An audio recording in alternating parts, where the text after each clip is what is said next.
नमस्कार साथियों, good morning. आपका द एनके स्टडी के यूट्यूब चैनल पर मैं नवीन कुमार एक बार फिर से स्वागत करता हूं। तो अध्यक्ष नहीं तो उच्च शिक्षा मंत्री करेंगे परीक्षा पर चर्चा। बैठक में उठेगा असिस्टेंट प्रोफेसर के 1017 पदों पर भर्ती का मुद्दा। जी हां, बात हो रही है असिस्टेंट प्रोफेसर। उत्तर प्रदेश उच्चतर शिक्षा सेवा आयोग से विज्ञापन संख्या 51 के तहत जो असिस्टेंट प्रोफेसर का पद निकाला गया था, उसी के संबंध में है कि अध्यक्ष का कार्यकाल बीते 6 फरवरी को ही समाप्त हो गया था। तो अब अध्यक्ष तो है नहीं, तो उच्च शिक्षा मंत्री करेंगे परीक्षा पे चर्चा। और इस परीक्षा की चर्चा में असिस्टेंट प्रोफेसर के 1017 पदों पर भर्ती का मुद्दा उठेगा कि आखिर इसको सॉल्व कैसे किया जाए, इसका एग्जाम कब होगा, कैसे किया जाएगा।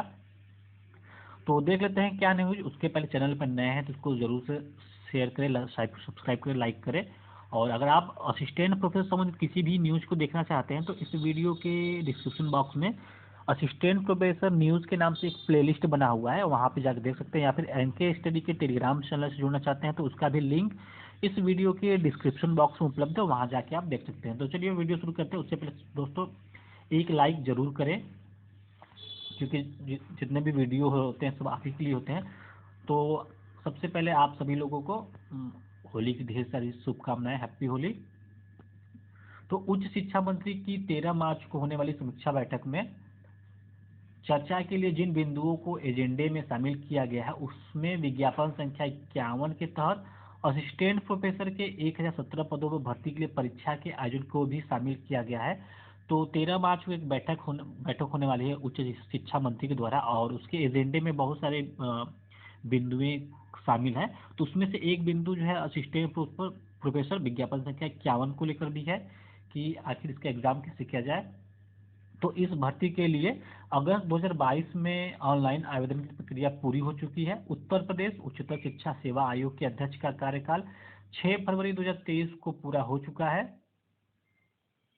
और सदस्यों के 6 में से 4 पर खाली हैं, अर्थात जो सदस्य हैं उसके 6 में से भी 4 पद खाली हैं। तो कोरम पूरा न हो पाने के कारण असिस्टेंट प्रोफेसर भर्ती की परीक्षा तिथि घोषित नहीं हो पा रही है।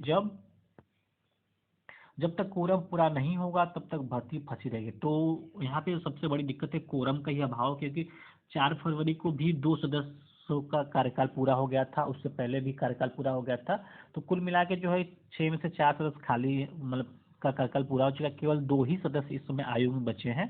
अध्यक्ष भी नहीं है, तो ऐसे में कोरम पूरा नहीं हो पा रहा है और कोरम की वजह से ही ये भर्ती लटकती हुई नजर आ रही है। तो जब अध्यक्ष का कार्यकाल था और सभी सदस्य थे तो लगातार जो है कि डिले किया जा रहा था, लगातार देरी हो रहा था कि पेपर मॉडरेशन और सेटिंग का काम चल रहा है, लेकिन तय समय सीमा के अंदर भी पेपर सेटिंग और मॉडरेशन का काम नहीं हो पाया। तो इसके चलते जो है कि और देरी होता गया और तब तक जो है सदस्यों और अध्यक्ष का कार्यकाल भी पूरा हो गया। तो अब कहा जा रहा है कि इसके लिए जो है कि सदस्य और अध्यक्ष नहीं है, इस वजह से जो है कि लेट हो रहा है। तो इसमें आप समझ सकते हैं कि मंशा जो है कहीं ना कहीं ठीक नज़र नहीं आ रही है। तो नए अध्यक्ष की नियुक्ति प्रक्रिया अब तक शुरू नहीं हुई है, सदस्यों की नियुक्ति भी नहीं की गई है। ऐसे में माना जा रहा है कि यह भर्ती नए शिक्षा सेवा चयन आयोग के गठन के बाद ही पूरी हो सकेगी।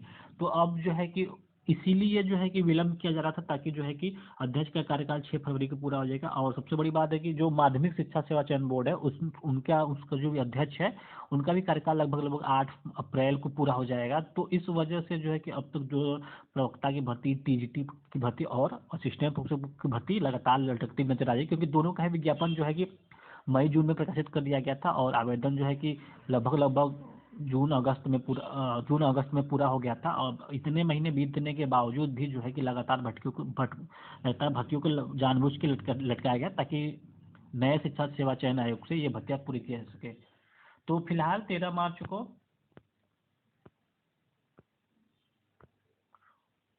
मार्च को होने जा रही उच्च शिक्षा मंत्री की बैठक में असिस्टेंट प्रोफेसर भर्ती परीक्षा के आयोजन को चर्चा के बिंदुओं में शामिल किया गया है, लेकिन इस पर कोई निर्णय होने की उम्मीद कम है। तो उच्च शिक्षा मंत्री द्वारा जो है कि असिस्टेंट प्रोफेसर की भर्ती के लिए चर्चा के बिंदु में इस पॉइंट को शामिल किया गया है, लेकिन यहाँ पे यह भी कहा जा रहा है कि शायद ही इस पे कोई निर्णय हो।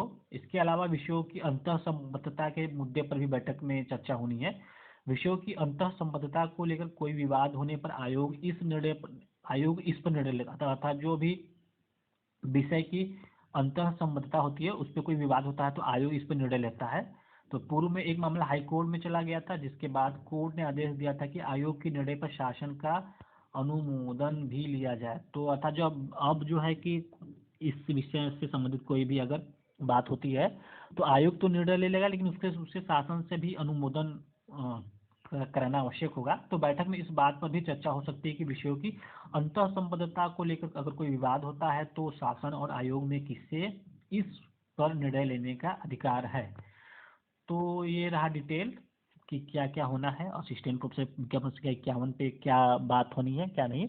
वो तो 13 मार्च को जब उच्च शिक्षा मंत्री की बैठक हो जाएगी उसके बाद समझ में आएगी कि आगे की प्रक्रिया और आगे की रणनीति क्या होना चाहिए, और अब शासन इस पर क्या करता है कि एग्ज़ाम कैसे कराता है, नया शिक्षा सेवा आयोग का गठन कब होता है। तो इत्यादि सारी बातें जो है कि 13 मार्च पे छोड़ दिया जाता है। तब तक जो है कि आप होली को जो अच्छे से एंजॉय कीजिए। तो द इनके स्टडी की तरफ से आप सभी को होली की ढेर सारी शुभकामनाएं। वीडियो को लाइक जरूर करें, चैनल को शेयर और सब्सक्राइब करें। असिस्टेंट प्रोफेसर संबंधित या फिर द एनके स्टडी के टेलीग्राम पे जुड़ना चाहते हैं तो इस वीडियो के डिस्क्रिप्शन बॉक्स में उसका लिंक उपलब्ध है, वहाँ जाके जुड़ सकते हैं। तो इस वीडियो में बस इतना ही। आप सभी को होली की ढेर सारी शुभकामनाएं। हैप्पी होली।